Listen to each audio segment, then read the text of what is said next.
Assalamualaikum rekan-rekan sekalian, salam sejahtera bagi kita semua. Kali ini kita akan membahas tentang sistem transmisi listrik di Indonesia.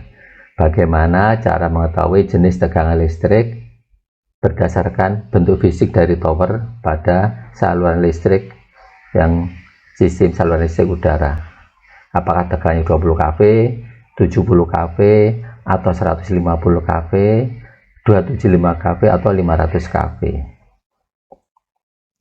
Nah, kita lihat sistem tenaga listrik penyediaannya seperti ini. Dari pembangkit, daya listrik dihasilkan, kemudian dikirimkan ke saluran transmisi untuk dinaikkan tegangannya. Ada dua jenis di sini, yaitu saluran udara tegangan tinggi atau saluran udara tegangan ekstra tinggi. Dari tegangan yang tinggi tadi kemudian di gardu induk diturunkan ke tegangan untuk sistem distribusi. Nah, tegangan distribusi ini kemudian diturunkan lagi oleh trafo distribusi ke 380 atau 220 yang digunakan untuk pemakaian oleh konsumen. Kategori instalasi listrik terbagi dalam 3 kategori. Yang pertama, instalasi tegangan rendah. Tegangan nominalnya tidak lebih dari 1000 volt. Kemudian instalasi tegangan menengah.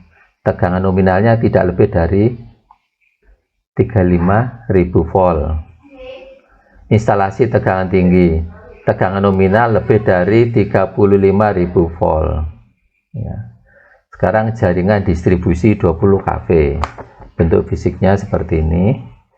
Saluran distribusi dengan tegangan 20 kV mempunyai ciri jumlah saluran ada 3, yaitu line 1, line 2, dan line 3. Saluran ini berasal dari gardu induk, yaitu bagian sekunder dari trafo daya.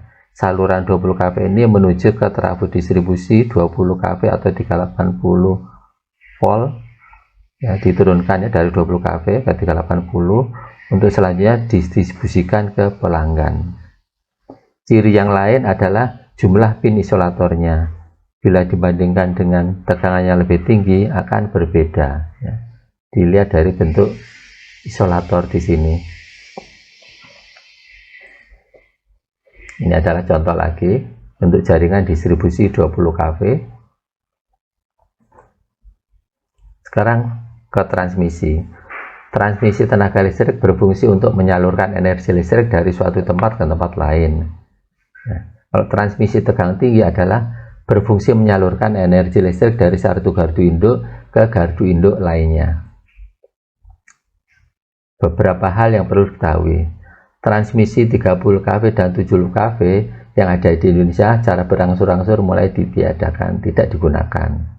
Transmisi 70 kV dan 150 kV ada di Pulau Jawa dan pulau lainnya di Indonesia.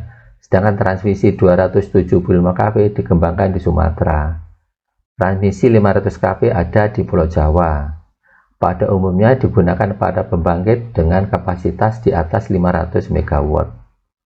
Ya. Tujuan dari transmisi adalah agar drop tegangan dan penampang kawat dapat direduksi secara maksimal sehingga diperoleh operasional yang efektif dan efisien. Pembangunan transmisi ini cukup efektif untuk jarak 100 km sampai dengan 500 km. Ya. Ini adalah contoh dari saluran udara tegangan tinggi 150 kV. Tegangan ini terdapat di saluran transmisi dengan jumlah pengantar 4 buah, yaitu line 1, line 2, dan line 3, dan saluran pembumian atau groundwire-nya. Posisinya di atas sendiri. Groundwire ini digunakan untuk melindungi konduktor line dari sambaran petir. Ciri yang lain adalah jumlah pin isolatornya. Makin tinggi tegangan, makin banyak pin isolatornya. Nah, sekarang kita membahas isolator. Fungsinya untuk mengisolasi bagian yang bertegangan dengan bagian yang tidak bertegangan. Ini isolator. Bagian yang bertegangan adalah jalur lainnya, yang tidak bertegangan adalah tower-towernya. Jumlah piring atau pin isolator, satu piring atau satu keping isolator, tegangannya, kemampuan untuk menahan tegangan sekitar 15 kV, ya, sekitar ini, kurang lebih. Tergantung dari mereknya juga. Jadi 150 kV kurang lebih membutuhkan 10 pin isolator. Nah ini 1, 2, 3, 4, 5, 6, 7, 8, 9, 10. Kira-kira seperti itu. Ini salah satu contoh pemasangan isolator. Ya. Ini adalah jenis-jenis isolator. Ini single string atau satu rangkaian, satu untaian. Ini adalah double string, ya, 2 rangkaian, ada 2 untaian. Kemudian ini ada 4 untaian. Ini adalah berbahan keramik, ya, yang berwarna coklat. Kalau yang ini yang berwarna biru-biru ini terbuat dari bahan gelas. Sekarang sutet, saluran udara tegangan ekstra tinggi 500 kV. Tegangan ini terdapat di saluran transmisi dengan jumlah pengantar 4 buah. Jadi sama dengan saluran 150 kV. Bedanya terletak pada jumlah pin isolator, ya, dan juga ukuran pengantarnya. Pin isolatornya nanti berbeda di sini, dan juga jumlah pengantarnya. Kemudian ada lagi yang membedakan, di tower sutet itu terdapat balistor, bola pengaman, dipakai sebagai tanda untuk pengaman lalu lintas udara. Umumnya dipasang pada kawat tanah atau groundware di daerah yang banyak dilewati lalu lintas udara atau di dekat bandar udara, ya. Dipasang di saluran groundware-nya di atas sendiri. Ini salah satu contohnya, bola-bola pengaman atau balistor yang terpasang pada kawat pentanahan atau groundware-nya di atas sendiri. Ini kalau malam hari, aviation warning light. Kemudian tanda yang lain, setiap tower diberi tanda, ya, bahwa ada tegangan tinggi. Nah, spacer atau penentang, komponen ini berfungsi sebagai pemisah atau penentang dan sekaligus sebagai peredam getaran pada konduktor, dan juga menjaga konduktor pada satu bundel fase bergerak seirama.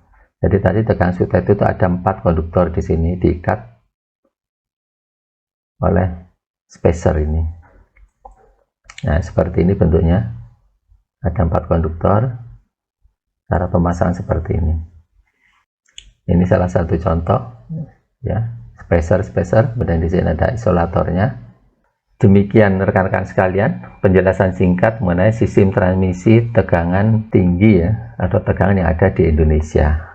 Semoga bisa membuka wawasan kita untuk sistem tegangan tinggi. Terima kasih, semoga bisa bermanfaat, dan tunggu video-video selanjutnya. Assalamualaikum warahmatullahi wabarakatuh.